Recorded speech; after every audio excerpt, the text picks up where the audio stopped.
Bir padişah düşünün, tahta çıkar çıkmaz 135 çocuğu olduğu söyleniyor.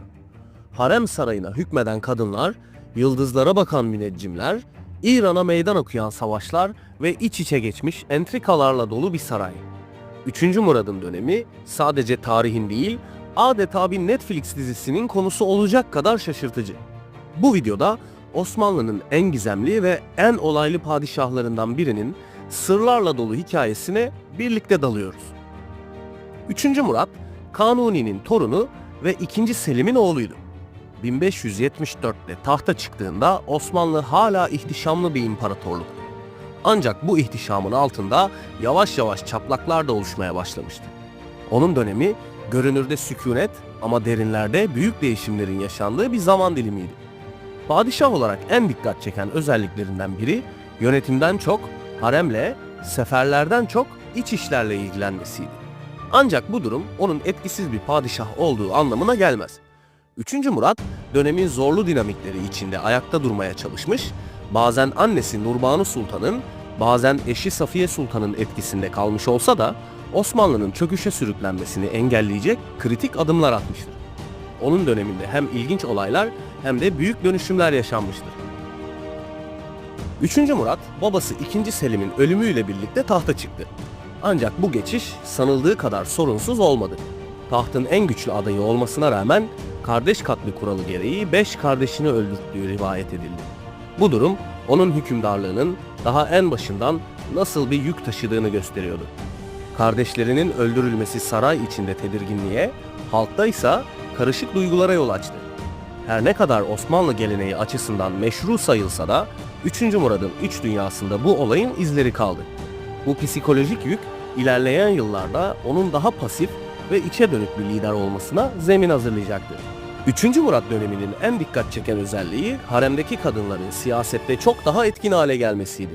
Annesi Nurbanu Sultan ve eşi Safiye Sultan sarayın görünmeyen ama gerçek yöneticileri haline gelmişti. Özellikle Safiye Sultan elçilerle doğrudan yazışmalar yapan, sadrazamları etkileyen güçlü bir figürdü. Bu dönem Kadınlar Saltanatı diye anılan sürecin zirvesiydi. Harem artık sadece bir zevk yeri değil, devlet kararlarının alındığı bir merkezdi. 3. Murat bu kadınların gölgesinde kalmakla eleştirilse de onların zekası ve nüfuzu sayesinde birçok diplomatik kriz başarıyla atlatıldı. Tarihte belki de en çok çocuk sahibi olmuş padişah 3. Murat'tır. Bazı kaynaklara göre onun 112, bazılarına göre ise 135 çocuğu vardı. Bu rakamlar doğru olmasa bile onun döneminde haremde olağanüstü bir çoğalma yaşandığı kesin. Bu durum sadece onun kişisel hayatını değil, devletin kaynaklarını da etkiledi. Harem giderleri arttı, saray içi dengeler iyice karmaşık hale geldi. Aynı zamanda bu durum gelecekteki şehzade çatışmalarının temelini oluşturacak bir potansiyel krize de kapı aralıyordu. 3. Murat döneminin en önemli dış politika olayı Safevilerle yapılan savaşlardı. 1578 ve 1590 yılları arasında süren bu savaşlarda Osmanlı ordusu büyük başarılar kazandı. Özellikle Özdemiroğlu Osman Paşa'nın Kafkasya'daki zaferleri Osmanlı'nın doğu sınırlarını sağlamlaştırdı. Ancak bu zaferlerin arka planında padişahın değil, vezirlerin ve komutanların olduğunu belirtmek gerekir. 3. Murat saraydan çıkmadı ama doğru komutanları seçerek önemli kazanımlar elde etti. Bu da onun yönetim tarzının doğru insanları görevlendirme üzerine kurulu olduğunu gösteriyor. 3. Murat, ilim adamlarından çok müneccimlerle yani yıldız falcılarına kulak veren bir padişahtı. Sarayda astrolojiye büyük önem veriliyor, alınacak kararların uygun zamanlaması için yıldızlar gözlemleniyordu.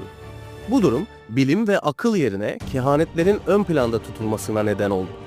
Devlet adamları arasında bu yaklaşım alay konusu olurken sarayda bir kehanet kültürü oluştu.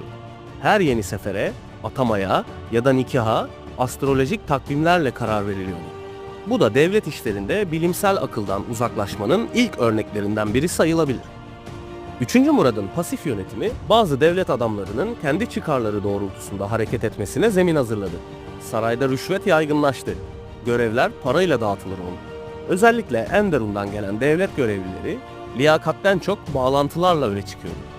Bu durum Osmanlı bürokrasisinde ciddi bir yozlaşmayı beraberinde getirdi. Halk arasında şikayetler arttı, sadrazamlar sık sık değiştirildi. 3. Murat bu bozulmanın farkındaydı ama etkili bir önlem almakla yetersiz kaldı Bu da ilerideki çöküşün sessiz işaretleriydi. Her şeye rağmen 3. Murat döneminde kültür ve sanat büyük bir gelişme gösterdi. Divan edebiyatı zirveye ulaştı, saray şairleri ödüllendirildi. Aynı şekilde musiki alanında da önemli bestekarlar bu dönemde ortaya çıktı. Padişahın kendisi de şiirle ilgileniyordu ve Muradi mahlasıyla gazeller yazmıştı. Bu dönemde minyatür sanatı, hat sanatı ve mimari projeler büyük destek gördü. 3. Murat devlet yönetiminde belki geride kaldı ama kültürel anlamda Osmanlı'nın zirveye çıktığı bir döneme öncülük etti. Avrupa ile ilişkilerde diplomatik dili önceleyen bir çizgi izledi. İngiltere Kraliçesi 1. Elizabeth'le kurulan dostane ilişkiler dikkat çekiciydi. Osmanlı, Avrupa'daki mezhep savaşlarını kendi lehine çevirerek ticari ve siyasi avantajlar elde etti. Bu dönemde İngilizler ilk kez Osmanlı Sarayı'na elçi gönderdi, İstanbul'da diplomatik bağlar kuruldu. 3. Murat bu ilişkiler sayesinde Osmanlı'yı sadece doğuda değil, batıda da güçlü bir oyuncu haline getirdi. Diplomasiye verdiği bu önem uzun vadede olumlu sonuçlar doğurdu. 3. Murad'ın merkeziyetçi yönetim anlayışı taşra valilerinin kontrolünü zorlaştırdı. Taşra'da ayanlar ve beyler güçlenirken halk vergilerle eziliyordu. Saraydaki harcamaların artması halk üzerinde ekonomik bir baskı yaratmıştı. Buna rağmen padişah bazı bölgelerde hayır kurumları açarak ve vakıflar kurarak halkın gönlünü kazanmaya çalıştı. Ancak bu çabalar genel ekonomik sıkıntıları telafi etmedi. Bu da ileriki yıllarda Anadolu'da isyanların zeminini hazırladı. 1595 yılında İstanbul'da öldüğünde ardında oldukça karışık bir miras bıraktı. Bir yanda büyük çocuk sayısı, etkin bir harem, güçlü sanat eserleri ve diplomatik zaferler. Diğer yanda ise yozlaşma, rüşvet ve ekonomik sıkıntılar. Onun ardından tahta geçen 3. Mehmet sarayı daha da içe kapatacak ve sorunları daha görünür hale getirecekti. 3. Murat, Osmanlı'nın gücünü koruduğu ama temellerinin çatlamaya başladığı bir dönemin temsilcisiydi.